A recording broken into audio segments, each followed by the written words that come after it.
అప్పుల బాధలు వెంటాడుతున్నాయా? అయితే 6 జేవిఆర్ వారి జాతిరత్నాలు ధరించండి. హలో అండి, అందరికీ నమస్కారం. నేను మీ కట్టా కార్తీక్. పబ్లిక్గా కాదు కదా, ప్రైవేట్గా ఫోనే కదా మాట్లాడుతున్నాం అనుకోవద్దు. సన్నిహితులతో కదా మాట్లాడుతున్నాం అనుకోవద్దు. మాట్లాడేటప్పుడు చాలా జాగ్రత్తగా ఉండాలి. ప్రజాప్రతినిధులు అయితే ఇంకా చాలా జాగ్రత్తగా మాట్లాడాలి. ఎవరు కారు రికార్డు పెడతారో తెలియదు, ఎవరు దాన్ని వైరల్ చేస్తారో తెలియదు, ఎవరు దేనికోసం దాన్ని వాడుకుంటారో తెలియదు. రాజకీయాల్లో ఉన్నవాళ్ళు ప్రతి మాట కూడా ఆచితూచి మాట్లాడాల్సిందే. జూనియర్ ఎన్టీఆర్ మీద అనంతపురం అర్బన్ ఎమ్మెల్యే దగ్గుపాటి వెంకటేశ్వర ప్రసాద్ మాట్లాడినట్టు వైరల్ అవుతున్నటువంటి ఆడియో సంచలనంగా మారింది. ఆయన లైఫ్ను తల్లకిందులు చేసే కాడికి పోయింది. ఇవాళ అతను మాట్లాడిన మాటల మీద వాళ్ళ పార్టీ అధినాయకుడు ముఖ్యమంత్రి చంద్రబాబు నాయుడు వివరణ కోరారు. 3 గంటల్లో వివరణ ఇవ్వాలి అని చెప్పారు. ఆయన క్షమాపణ కూడా చెప్పారు.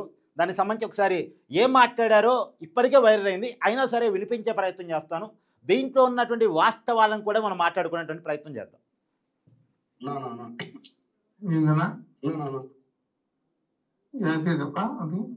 త్రివేణి అన్ని నా మొత్తం అన్ని చేతులు పెట్టినారా క్యాష్ మమ్మల్ని మాట్లాడారా? ఏమన్నా రాము వీళ్ళంతా ఓకే చేశారా? అప్పుడే వాళ్ళు అంటే మనం ఏం లేదా వాళ్ళే మాట్లాడుకున్నారు. మనం ఆ రోజు మాట్లాడేదైతే వాడు ఇయ్యలేదు నా స్కాన్ తీర్చమంటే ఇయ్యలేదు. వాడికి గలాట జరిగింది. వాడితో ఏనంటే వేయలేదు నా ఎవరు ఇచ్చినారు? ఇప్పుడు త్రివేణిను గౌరీ కాంప్లెక్స్ పర్మిషన్లు ఉన్నాయా? నా పర్మిషన్ గవర్నమెంట్ ఇచ్చింది. అది పర్మిషన్లు లేవు. పర్మిషన్ లేవు, ఆపిస్తున్నా. ఆ సినిమాకి పర్మిషన్ ఉందా లేదా రిలీజ్ కన్న విషయం కూడా ఎమ్మెల్యేకి తెలవదా? జూనియర్ గానే ఆపి ఇక్కడ చాలా అభ్యంతరకరమైన కామెంట్ ఉంది. ఇది మాట్లాడకూడని భాష, మాట్లాడకూడదు.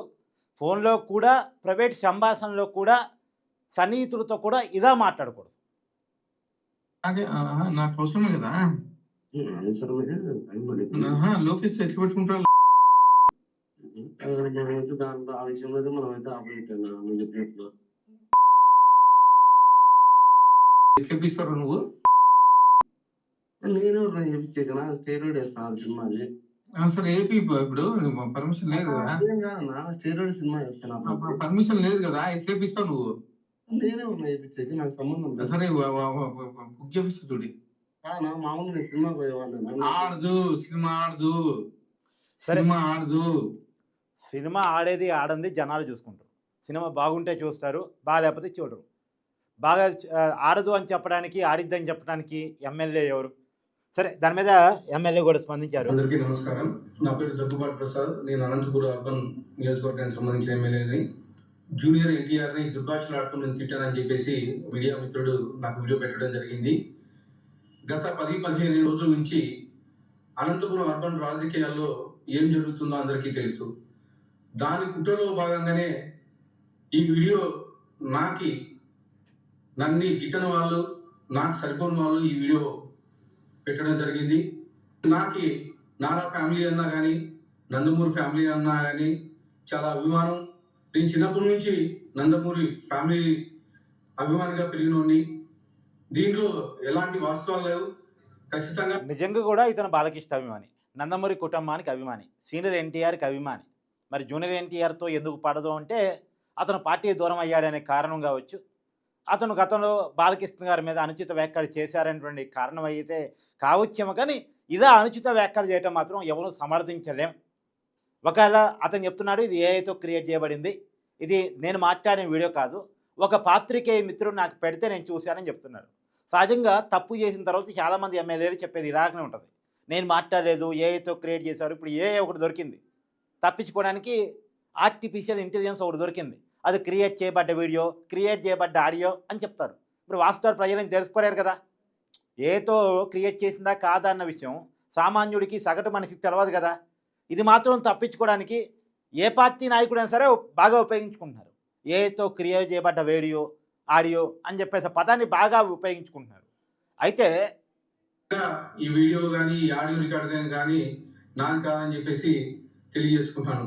ముఖ్యంగా మా అనంతపురం లోకల్ రాజకీయాల్లో భాగంగా ఈ వీడియో కానీ ఈ వ్యక్తి కూడా చాలా క్రింది స్థాయి నుంచి వచ్చాడు.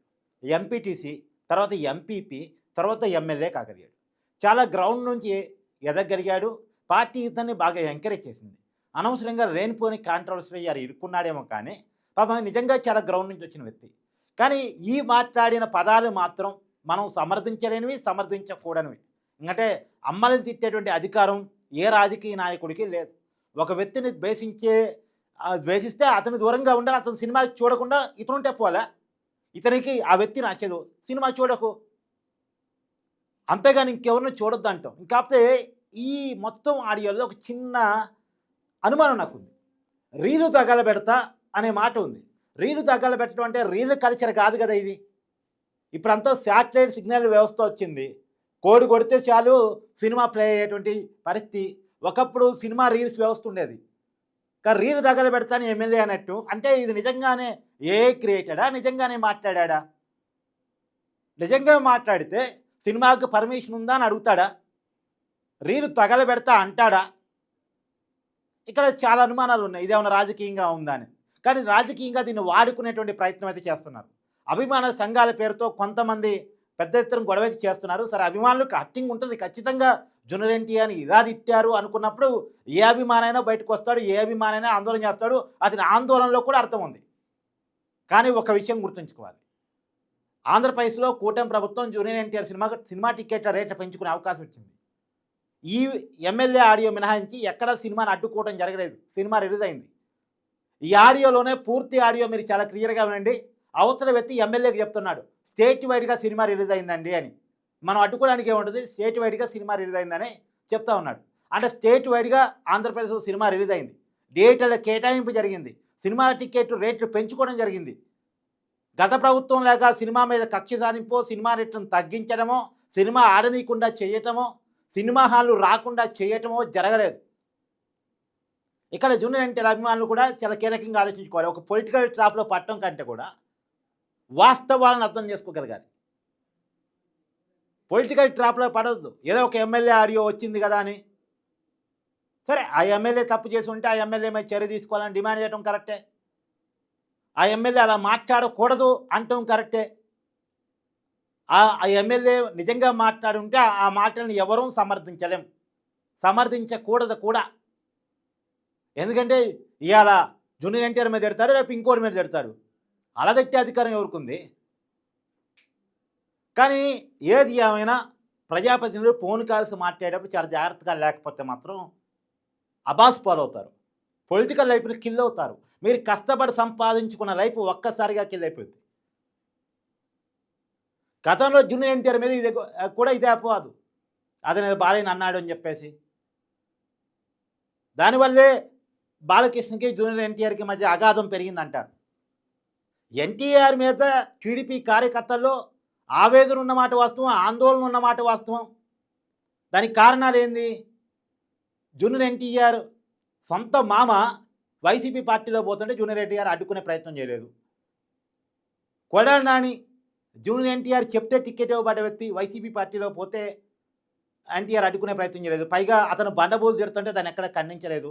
అవకాశం ఇచ్చిన నాయకుడిని. నిజానికి అతనికి అవకాశాలు జూనియర్ ఎన్టీఆర్ రికమెండేషన్ మేరకు, హరికృష్ణ రికమెండేషన్ మేరకే వచ్చాయి. 2004లో గుడివాళ్ళలో కొడాలి నాని టికెట్ వచ్చింది. తర్వాత వల్లభనేని వంశీని ఎంకరేజ్ చేసింది జూనియర్ ఎన్టీఆరే. Junior NTR recommendation, Harikrishna recommendation మేరకే వల్లభనేని వంశీకి పార్టీలో అవకాశాలు కల్పించబడ్డాయి. అతన్ని గన్నవరం టికెట్ ఇచ్చారు. గన్నవరం టీడీపీ కంచుకోట, అలాంటి చోట వల్లభనేని వంశీకి అవకాశం ఇచ్చారు. నిజానికి కొడాలి నాని కానీ వల్లభనేని వంశీ కానీ వాళ్ళ బలం తర్వాత పెరిగిందేమో కానీ ముందు పార్టీ బలంతోనే గెలిచారు. గుడివాళ్ళలో కొడాలి నాని పోటీ చేసే నాటికి రావి కుటుంబం చాలా పెద్ద కుటుంబం, కానీ చెప్తుంది ఉపయోగపడే కుటుంబం నందమూరి కుటుంబం కాబట్టి, హరికృష్ణ చెప్తున్నాడు కాబట్టి, జూనియర్ ఎన్టీఆర్ చెప్తున్నాడు కాబట్టి వాళ్ళకి అవకాశం ఇచ్చారు. రావి కుటుంబాన్ని పక్కన పెట్టి మరీ కొడాలి నానికి అవకాశం ఇచ్చారు. తర్వాత వాళ్ళు ఏం చేశారు? అదే చంద్రబాబు నాయుడు అవకాశం ఇచ్చిన పార్టీ నాయకుడిని ఇష్టారీతిని తిట్టారు. ఇదన్నా ఫోన్ కాల్లో తిట్టారు. వల్లభనేని వంశీ పబ్లిక్గా అసెంబ్లీ ముందు నారా భువనేశ్వరి గారిని ఏ రకంగా తిట్టారో అందరూ చూశారు. ఆ టైంలో కూడా జూనియర్ ఎన్టీఆర్ స్పందన అంత పెద్దగా లేదు అనేటువంటి విమర్శ అప్పట్లో టీడీపీ కార్యకర్తలో ఉంది. వల్లభనేని వంశీని గద్దిచ్చే రకంగా లేదు అనేటువంటిది. కానీ అప్పుడు ఆయన చేయలేదు కాబట్టి మనం చేయకపోవడం లేదు. ఖచ్చితంగా టీడీపీ కార్యకర్తలు ఈ వాయిస్ని ఖండించాల్సిందే. వైసీపీ వాళ్ళగా టీడీపీ వాళ్ళు కూడా చేస్తే వాళ్ళకే బట్టిన బట్టి వీళ్ళకి పట్టింది కాబట్టి అలా చేయొద్దు. వీళ్ళు ఎమ్మెల్యే మాట్లాడిందని ఖండించాల్సిందే. ఇప్పుడు నాకున్న సమాచారం ప్రకారం చంద్రబాబు నాయుడు గారు వివరణ అడిగారు, అడగాలి కూడా, క్లాసు బీకాలి. ఇంకోసారి ఇలాంటి మాటలు కనుక వస్తే నీ టికెట్ పోయితే నీ పదవి పోయితే అనాలి. ఇలా చేయాలి. ఇప్పుడు ఎమ్మెల్యేలు చాలా జాగ్రత్తగా, ఎంపీలు చాలా జాగ్రత్తగా, ప్రజాప్రతినిధులు చాలా జాగ్రత్తగా ఉండాలి. అప్పట్లో గోరంట్ల మాధవ్ ఒక వీడియో కాల్ వైరల్ అయితే ఎంత, ఒక సీఏ ఉద్యోగానికి రిజైన్ చేసి రాజకీయాల్లోకి వచ్చి ఎంపీ అయ్యి ఒక వీడియో కాల్ ఫలితంగా ఇవాళ రాజకీయాలను వదిలేసుకోవాలని పరిస్థితి. అంటే మన టికెట్ కూడా రాలేదానికి. రేపు ఇస్తారో లేదు గ్యారంటీ లేదు. టికెట్ కోసం నాన్న తపాన్ని పడుతున్నాడు పేరు కోసం. ఆయన అంబేద్కర్ పేరు ఎలా పోయింది, అవంతి శ్రీనివాస్ పేరు ఎలా పోయింది. సో రాజకీయాలు ఉన్నప్పుడు మాట్లాడటం, మహిళల పట్ల గౌరవాలు ఇవ్వటం, నాయకుల పట్ల గౌరవాలు ఇవ్వటం, వ్యక్తుల పట్ల గౌరవాలు ఇవ్వటం, గౌరవాన్ని ఇవ్వటం, పుచ్చుకోవటం ఇది అవసరం. పిచ్చి పిచ్చి పేరాపనలో పిచ్చి పిచ్చి మాటలు పరువు తీసి పెడతాయి. ఇవాళ ఇతను కష్టపడి ఎదుగుండొచ్చు, కానీ ఒకే ఒక్క మాట ఇవాళ ఎంత విలన్ చేసింది ఇతన్ని. సో ఇతనిది కాదని చెప్పుకోవచ్చు కాక కానీ అయినా సరే నమ్మరు. ఇతనిది కాదని చెప్పినా జనాన్ని నమ్మరు అంత ఇదిగా. సో కాకపోతే దీన్ని రాజకీయాల కోసం వాడుకునే వాళ్ళు ఉంటారు. జాగ్రత్తగా జూనియర్ ఎన్టీఆర్ అభిమానులు కూడా చకచక్యంగా ఈ విషయాన్ని డీల్ చేయాలి. ఖచ్చితంగా ఈ పదాలు అయితే కరెక్ట్ కాదు. నేను కూడా ఖండిస్తున్నాను, తీవ్రంగా ఖండిస్తున్నాను. మామూలుగా కూడా కాదు, తీవ్రంగా ఖండిస్తున్నాను. ఎందుకంటే ఖండించాల్సిన విషయం కూడా. అమ్మని నిడితే ఎవరు ఊరుకోవాల్సిన అవసరం లేదు. జూనియర్ ఎన్టీఆర్ చాలా కష్టపడి హీరో. జూనియర్ ఎన్టీఆర్ గురించి ఈ మధ్య కాలంలో నేను వీడియో చేస్తాను. సినిమా రిలీజ్ అయ్యేటప్పుడు చాలా కష్టపడి ఆయన 25 years కెరీర్ మీద నేను వీడియో చేశాను. చాలా కష్టపడి ఎదిగాడు. చిన్నప్పుడే బాలరామాయణంతో 1991లో సినిమా తీశాడు. ఏదో 2001 నుంచి అతని కెరీర్ లెక్క పెడుతున్నారు. 2000 నుంచి నిన్ను చూడాలని రామోజీరావు పర్యవేక్షణ అంటే ఆయన పిలిచి హీరోగా అవకాశం ఇచ్చారు జూనియర్ ఎన్టీఆర్కి. కానీ అంతకుముందే బాలరామాయణం తీశారు జూనియర్ ఎన్టీఆర్. రాముడిగా మంచి పర్ఫార్మెన్స్ చూపించారు. సీనియర్ ఎన్టీఆర్ అంటే మనకి రాముడు గుర్తొస్తాడు, కృష్ణుడు గుర్తొస్తాడు. జూనియర్ ఎన్టీఆర్ కెరీర్ స్టార్టింగ్లో కూడా బాలరామాయణం తీశారు. రాముడిగా మన అలరించారు. తర్వాత నిన్ను చూడాలని రావులబాయిగా అలరించారు. తర్వాత ఆది మాస్ హీరోగా అలరించాడు. ఒక ఆంధ్ర వాళ్ళ డిజాస్టర్ తప్ప సింహాద్రి ఒక పీక్స్కి తీసుకెళ్ళింది అది క్రేజ్ని. ఇప్పుడు మన త్రిపురాలతోటి ప్యాన్ ఇండియా స్టార్ అయ్యాడు. ఇవాళ హృతిక్ రోషన్ పక్కన సినిమా తీశాడు. సార్ సినిమా ఎంత అలరించింది లేదు పక్కన పెట్టేస్తే సినిమా తీయగలిగే పాన్ ఇండియా లెవెల్కి జూనియర్ ఎన్టీఆర్ స్థాయి పోయింది. మనం దాన్ని అభినందించి తీరాల్సిందే. అయితే ఆ జూనియర్ ఎన్టీఆర్ పేరుని రాజకీయంగా టీడీపీకి వ్యతిరేకంగా వాడాలనుకునే వాళ్ళు చాలామంది ఉంటారు. దానికి జూనియర్ ఎన్టీఆర్ వాళ్ళ అభిమానులు అవకాశం ఇస్తే అది చేసిన పొరపాటు అవుతుంది. ఇప్పుడు జరిగిన పొరపాటు నుంచి అదొక పెద్ద పొరపాటు అవుతుంది. ఇది నిజానికి జూనియర్ ఎన్టీఆర్ పట్ల టీడీపీ క్యాడర్లో అభిమానుల్లో ఇంత ఆక్రోశం, ఇంత కోపం రావడానికి ఉన్న కారణం అతను పార్టీని డిజైన్ చేసుకున్న తీరే. అతను రాజకీయాలు దూరంగా ఉండాలనుకుంటే ఉండొచ్చు, కానీ కొన్ని సందర్భాల్లో మాట్లాడాల్సిన పరిస్థితి వస్తుంది. చంద్రబాబు నాయుడు గారు అరెస్ట్ అయినప్పుడు కుటుంబ సభ్యుడిగా మాట్లాడాల్సి వచ్చింది. నందమూరి కుటుంబ సభ్యుడిగా మాట్లాడాల్సి వచ్చింది, కానీ మాట్లాడలే. భువనేశ్వరి గారిని తిట్టినప్పుడు గట్టిగా మాట్లాడలేదు. ఇదంతా ఎన్టీఆర్ అభిమానులు అండ్ నందమూరి అభిమానులు కూడా ఎన్టీఆర్ పట్ల ఉన్న కోపం నిజానికి. మొన్న ఎన్టీఆర్ సత్జయంతి వచ్చే వారు జూనియర్ ఎన్టీఆర్ రాలేదు. ఇవన్నీ ఉన్నాయి కంప్లైంట్స్. కానీ అలా కోపం ఉన్నప్పుడు సినిమాకి దూరంగా ఉంటే పోలే. ఎందుకు అనవసరంగా ఇలాంటి వివాదాల్లోకి ఇరుక్కోవటం, ఇలా మాట్లాడటం కరెక్ట్ కాదు కదా. కానీ ఖచ్చితంగా ఇతని మీద ఖచ్చితంగా పార్టీ క్రమశిక్షణ పరమైనటువంటి చర్యలు తీసుకుంటుంది. ఇతనే కనుక నిర్ధారణ అయితే మాత్రం అనేది మనం ఆశిద్దాం. Thank you.